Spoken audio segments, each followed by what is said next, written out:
श्री शुक्ले महाशुक्ले कमलहस्त निवासिनी श्री माँ लक्ष्मी नमो नमः। लक्ष्मी माई संत की सवाई, आओ चेतो करो भलाई, ना करो तो सात समुद्रों की दुहाई। रिद्धि सिद्धि ना देवे नवनाथ 84 सिद्धों की दुहाई। ओम श्री महालक्ष्मी नमः।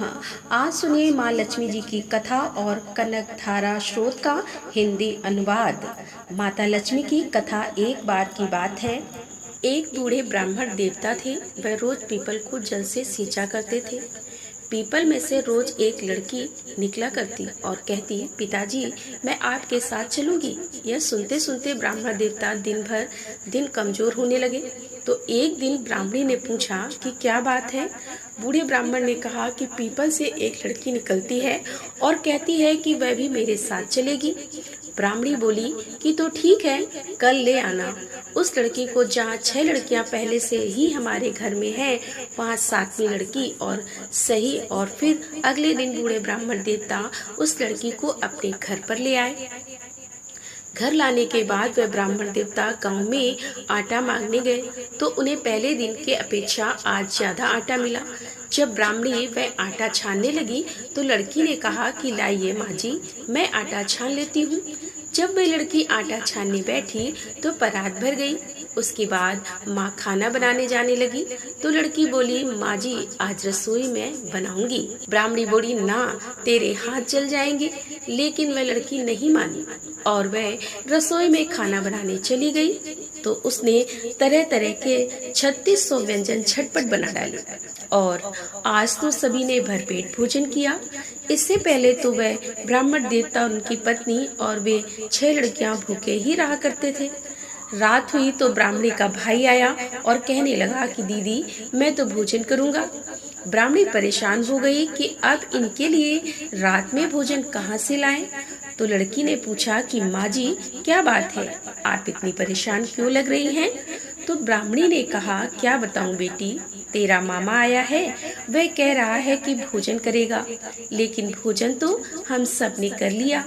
अब उसके लिए मैं रोटियां कहाँ से ले आऊंगी? लड़की बोली, माँ जी बस इतनी सी बात है, आप परेशान मत होइए, मैं बना दूंगी। ऐसा कहकर वह रसोई में गई और मामा के लिए देखते ही देखते झटपट 3600 व्यंजन बना दिए।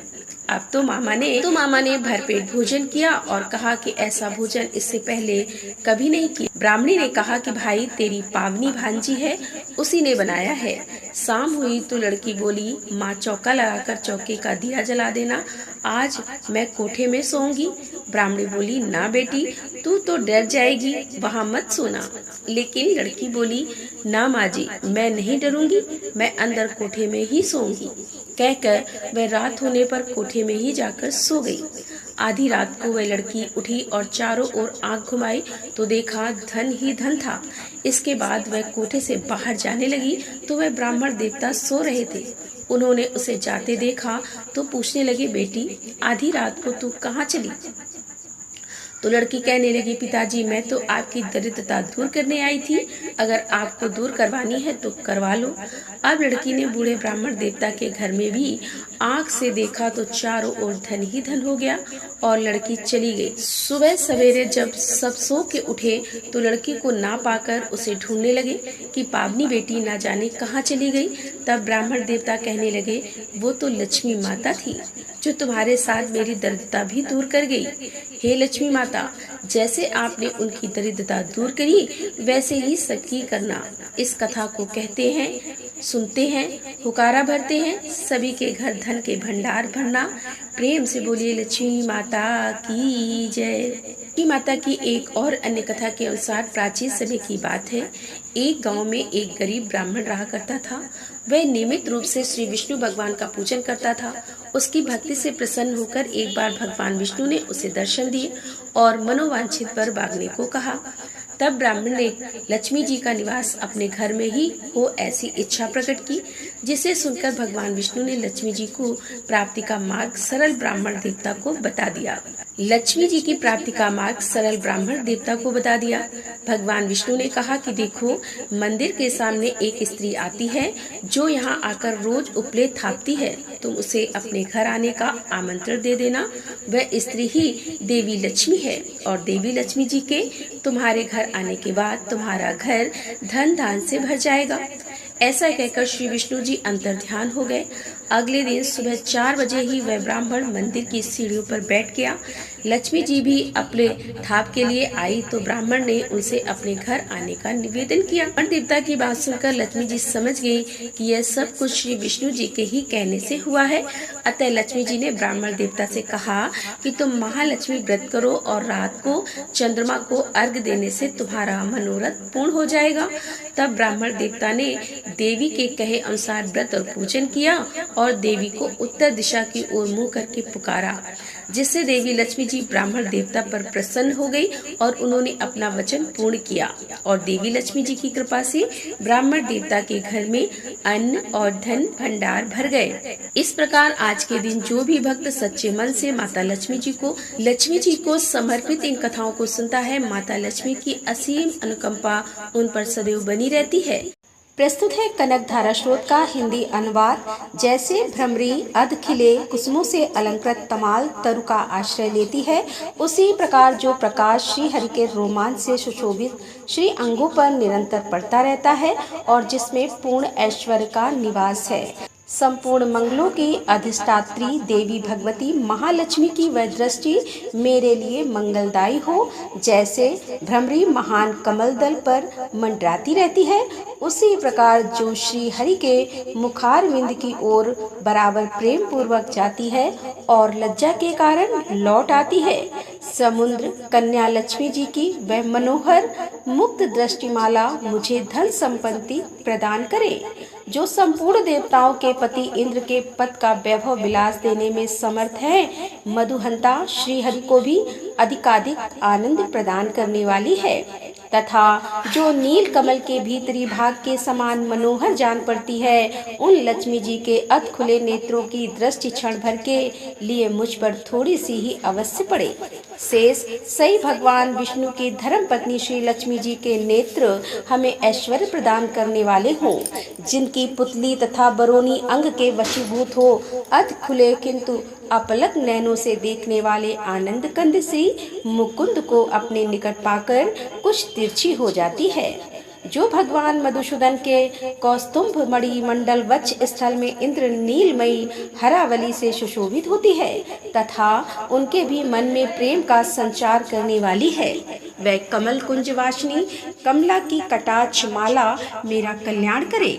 जैसे मेघों की घटा में बिजली चमकती है, उसी प्रकार जो कैटभ शत्रु श्री विष्णु के काली मेघ माला के श्याम सुंदर वक्ष स्थल पर प्रकाशित होती है, जिन्होंने अपने आविर्भाव से भृगवंशी को आनंदित किया है और जो समस्त लोगों की जननी है, उन भगवती लक्ष्मी की पूजनीय मूर्ति मुझे कल्याण प्रदान करे। समुद्र कन्या कमला की वह मंद अलस मंथर और निर्मित दृष्टि, जिसके प्रभाव से कामदेव ने मंगलमय भगवान मधुसूदन के हृदय में प्रथम बार स्थान प्राप्त किया था, यहाँ मुझ पर पड़े भगवान नारायण की प्रेयसी लक्ष्मी का नेत्र रूपी मेघ दया रूपी अनुकूल पवन से प्रेरित हो दुष्कर्म रूपी धाम को चिरकाल के लिए दूर हटाकर विशद रूपी धर्म जनताप से पीड़ित मुझ दीन रूपी चातक पर धन रूपी जलधारा की दृष्टि करे। विशिष्ट बुद्धि वाले मनुष्य जिनके प्रीति पात्र होकर जिस दया दृष्टि के प्रभाव से स्वर्ग पद को सहज ही प्राप्त कर लेते हैं, पद्मासना पद्मा की वह विकसित कमल गर्भ के समान कांतिमय दृष्टि मुझे मनोवांछित पुष्टि प्रदान करे। जो सृष्टि लीला के समय वाग देवता अर्थात ब्रह्मा शक्ति सरस्वती के रूप में विराजमान होती है और प्रलय लीला के काल में सकम भारी अर्थात भगवती दुर्गा अथवा चंद्रशेखर बल्लभा पार्वती अर्थात रुद्र शक्ति के रूप में अवस्थित होती है। त्रिभुवन के एकमात्र पिता भगवान नारायण की उन नित्य यौवन प्रेषी श्री लक्ष्मी को नमस्कार है। हे माता, शुभ कर्मों का फल देने वाली श्रुति के रूप में आपको प्रणाम है। रमणी गुणों की सिंधु रूप रति के रूप में आपको नमस्कार है। कमल वन में निवास करने वाली शक्ति स्वरूपा लक्ष्मी को नमस्कार है तथा पुष्टि रूपा पुरुषोत्तम प्रिया को नमस्कार है। कमल वंदनांग को नमस्कार है। क्षीर सिंधु सभ्यता श्री देवी को नमस्कार है। चंद्रमा और सुधा की सगी बहन को नमस्कार है। भगवान नारायण की बल्लभा को नमस्कार है। और कमल सदृश नेत्रों वाली माननी माँ आपके चरणों में किए गए प्रणाम संपत्ति प्रदान करने वाले, संपूर्ण इंद्रियों को आनंद देने वाले, साम्राज्य देने में समर्थ और सारे पापों को हर लेने के लिए सर्वदा उदत है। वे सदा मुझे ही अवलंबन दे, मुझे ही आपकी चरण वंदना का शुभ अवसर सदा प्राप्त होता रहे। जिनकी कृपा कटाक्ष के लिए की गई उपासना उपासक के लिए संपूर्ण मनोरथ और संपत्तियों का विस्तार करती है। श्री हरि की हृदयेश्वरी उन्हीं आप लक्ष्मी देवी को मैं मन वचन और शरीर से भजन करता हूँ। भगवती हरिप्रिया, आप कमल वन में निवास करने वाली हो। आपके हाथों में नीला कमल सुशोभित है। आप अत्यंत उज्जवल वस्त्र, गंध और माला आदि से सुशोभित हो। आपकी झांकी बड़ी मनोरथ और त्रिभुवन का ऐश्वर्य प्रदान करने वाली देवी, मुझ पर प्रसन्न हो जाओ। दिग्गजों द्वारा स्वर्ण कलश के मुख से गिराए गए आकाश गंगा के निर्मल और मनोहर जल से जिनके श्री अंगों का अभिषेक संपादित होता है, संपूर्ण लोकों के अधीश्वर भगवान विष्णु की गृहिणी और क्षीर सागर की पुत्री उन जगत जननी लक्ष्मी को मैं प्रातः काल प्रणाम करता हूँ। कमल नयन केशव की कमली कामनी कमले में अकिचन अर्थात दीनहीन मनुष्यों में अग्रण हूँ। आपकी कृपा का स्वाभाविक पात्र हूँ। आप उमड़ती हुई करुणा की बाढ़ की तरह तरंगों के समान कटाक्ष द्वारा मेरी ओर देखो। जो मनुष्य इन स्तुतियों के द्वारा प्रतिदिन वेद त्रयस्वरूप त्रिभुवन जननी भगवती लक्ष्मी की स्तुति करते हैं, वे इस भूतल पर महान, गुणवान और अत्यंत सौभाग्यशाली होते हैं तथा विद्वान पुरुष भी उनके मनोभाव को जानने के लिए उत्सुक रहते हैं। इति कनकधारा स्रोत समाप्त।